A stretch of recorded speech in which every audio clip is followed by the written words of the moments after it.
ನಮಸ್ಕಾರ ಸ್ನೇಹಿತರೆ, ನೀವು ಇಲ್ಲಿ ವಿಡಿಯೋದಲ್ಲಿ ನೋಡ್ಬೋದು ಈ ರೀತಿಯ ಎಫೆಕ್ಟನ್ನು ಹೇಗೆ ಎಡಿಟ್ ಮಾಡೋದಂತ ಈ ವಿಡಿಯೋದಲ್ಲಿ ತಿಳಿಸ್ಕೊಡ್ತೇನೆ. ಸೊ ವಿಡಿಯೋ ಶುರು ಮಾಡೋಕ್ಕೂ ಮೊದಲು ನೀವು ನಮ್ಮ ಚಾನಲ್ಗೆ ಹೊಸದಾಗಿ ಬಂದಿರೋ ಚಾನಲನ್ನು ಸಬ್ಸ್ಕ್ರೈಬ್ ಮಾಡಿ ಮತ್ತು ಪಕ್ಕದಲ್ಲಿರೋ ಬೆಲ್ ಐಕಾನನ್ನು ಆಲ್ ಸೆಲೆಕ್ಟ್ ಮಾಡ್ಕೊಳ್ಳಿ.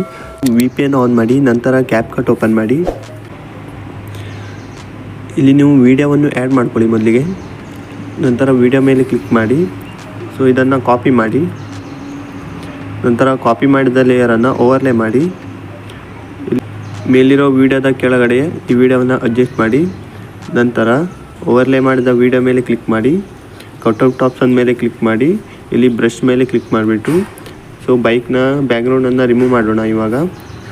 ಸೊ ನೀವು ಇಲ್ಲಿ ಈ ಬೈಕ್ಗೆ ಬ್ರಷ್ ಮಾಡಿ. ನಂತರ ಬ್ಯಾಕ್ ಬನ್ನಿ. ಬ್ಯಾಕ್ಗ್ರೌಂಡ್ ರಿಮೂವ್ ಮಾಡಿದ ವಿಡಿಯೋ ಮೇಲೆ ಕ್ಲಿಕ್ ಮಾಡಿಬಿಟ್ಟು ಈ ವಿಡಿಯೋವನ್ನು ಕಾಪಿ ಮಾಡಿ. ನಂತರ ಇದನ್ನು ಈ ವಿಡಿಯೋದ ಕೆಳಗಡೆ ಅಡ್ಜಸ್ಟ್ ಮಾಡಿ. ಸೊ ಈ ರೀತಿಯಾಗಿ 3 ವಿಡಿಯೋ ಕ್ಲಿಪ್ ಆಗಬೇಕಾಗುತ್ತೆ. ನಂತರ ಮಧ್ಯದಲ್ಲಿರೋ ವಿಡಿಯೋ ಕ್ಲಿಪ್ ಮೇಲೆ ಕ್ಲಿಕ್ ಮಾಡಿ. ಹಾಗೆ ಸ್ವಲ್ಪ ಮುಂದೆ ಹೋಗಿಬಿಟ್ಟು ಇಲ್ಲಿ ಒಂದು ಕೀ ಫ್ರೇಮ್ ಆ್ಯಡ್ ಮಾಡಿ. ನಂತರ ಇನ್ನೂ ಸ್ವಲ್ಪ ಮುಂದೆ ಹೋಗಿ ಇಲ್ಲಿ ಇನ್ನೊಂದು ಕೀ ಫ್ರೇಮ್ ಆ್ಯಡ್ ಮಾಡಿಬಿಟ್ಟು ಬೈಕನ್ನು ಸ್ವಲ್ಪ ಈ ರೀತಿಯಾಗಿ ಮೇಲ್ಗಡೆ ಮಾಡಿ. ಹೀಗೆ ಈ ರೀತಿಯಾಗಿ ಮೇಲ್ಗಡೆ ಮಾಡಿದ ಮೇಲೆ ಬ್ಯಾಕ್ ಬನ್ನಿ. ಬ್ಯಾಕ್ ಬಂದ ಮೇಲೆ ಎಫೆಕ್ಟ್ ಮೇಲೆ ಕ್ಲಿಕ್ ಮಾಡಿ. ವಿಡಿಯೋ ಎಫೆಕ್ಟ್ ಮೇಲೆ ಕ್ಲಿಕ್ ಮಾಡಿ. ಡಿಸ್ಟೋರ್ಷನ್ ಅಂತ ಒಂದು ಆಪ್ಷನ್ ಇರುತ್ತೆ, ಅದ್ರ ಮೇಲೆ ಕ್ಲಿಕ್ ಮಾಡಿ. ಹಾಗೆ ಇಲ್ಲಿ ಮೊದಲನೇ ಆಪ್ಷನ್ ಹೌದು ನೋಡ್ಬೋದು, ಸೊಲ್ಯೂಷನ್ ಅಂತ ಇರುವಂಥದ್ದು. ಸೊ ಇದು ಈ ಎಫೆಕ್ಟನ್ನು ಆ್ಯಡ್ ಮಾಡಿ. ಸೊ ಈ ಎಫೆಕ್ಟ್ ನಿಮ್ಮ ಹತ್ರ CapCut Pro ಇದ್ದರೆ ಮಾತ್ರ ಇದು ಸಿಗುತ್ತೆ, ಇಲ್ಲ ಅಂದರೆ ಸಿಗೋದಿಲ್ಲ.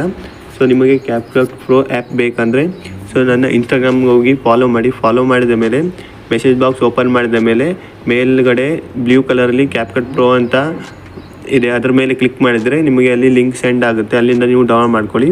ಎಫೆಕ್ಟ್ ಆ್ಯಡ್ ಮಾಡಿದ ಮೇಲೆ ಸೊ ಇಲ್ಲಿ ಬ್ಯಾಕ್ ಬನ್ನಿ. ಬ್ಯಾಕ್ ಬಂದ ಮೇಲೆ ಇಲ್ಲಿ ಮಧ್ಯದಲ್ಲಿರೋ ವಿಡಿಯೋ ಕ್ಲಿಪ್ಗೆ ಕೀ ಫ್ರೇಮ್ ಆ್ಯಡ್ ಮಾಡಿದ್ರಲ್ಲ, ಆ ಮೊದಲನೇ ಕೀ ಫ್ರೇಮ್ಗೆ ಈ ವೈಟ್ ಲೈನನ್ನು ಇಟ್ಬಿಟ್ಟು ಸೊ ಈ ಎಫೆಕ್ಟನ್ನು ಅದಕ್ಕೆ ಸರಿಯಾಗಿ ಅಡ್ಜಸ್ಟ್ ಮಾಡಿ. ಮೊದಲಿನ ಕೀ ಫ್ರೇಮ್ಗೆ ಈ ಎಫೆಕ್ಟನ್ನು ಅಡ್ಜಸ್ಟ್ ಮಾಡಿಬಿಟ್ಟು ಈ ಕಡೆ ಹೀಗೆ ಪೂರ್ತಿಯಾಗಿ ದೊಡ್ಡ ಮಾಡಿ. ಸೊ ನಂತರ ಎಫೆಕ್ಟ್ ಮೇಲೆ ಕ್ಲಿಕ್ ಮಾಡಿ. ಆಬ್ಜೆಕ್ಟ್ ಮೇಲೆ ಕ್ಲಿಕ್ ಮಾಡಿ.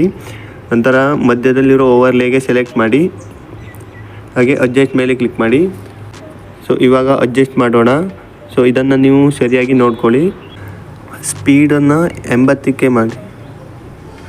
ಸೊ ಸ್ಪೀಡನ್ನು 80ಕ್ಕೆ ಇಡಿ. ಗ್ಲೋವನ್ನು 100 ಮಾಡಿ.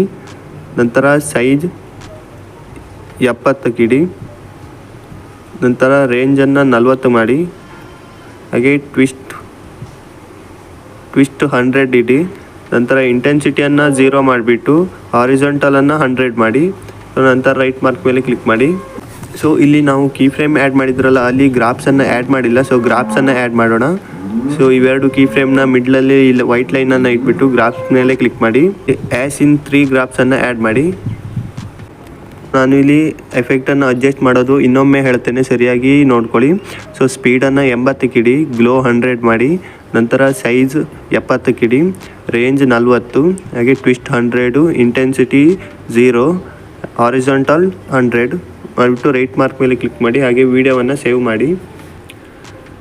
ಸೊ ಇದಿಷ್ಟು ಫ್ರೆಂಡ್ಸ್, ಈ ರೀತಿಯ ಎಫೆಕ್ಟನ್ನು ಹೇಗೆ ಎಡಿಟ್ ಮಾಡುವುದಂತ. ಸೊ ಈ ವಿಡಿಯೋ ಹೇಗೆ ಅನಿಸ್ತು ಅಂತ ಕೆಳಗಡೆ ಕಮೆಂಟ್ ಮಾಡಿ. ಹಾಗೆ ನಿಮ್ಮ ಫ್ರೆಂಡ್ಸು ಸಹಿತ ಈ ವಿಡಿಯೋವನ್ನು ಶೇರ್ ಮಾಡಿ, ಅವರು ಸಹಿತ ಈ ರೀತಿಯ ಎಫೆಕ್ಟನ್ನು ಎಡಿಟ್ ಮಾಡಲಿ. So thank you for watching.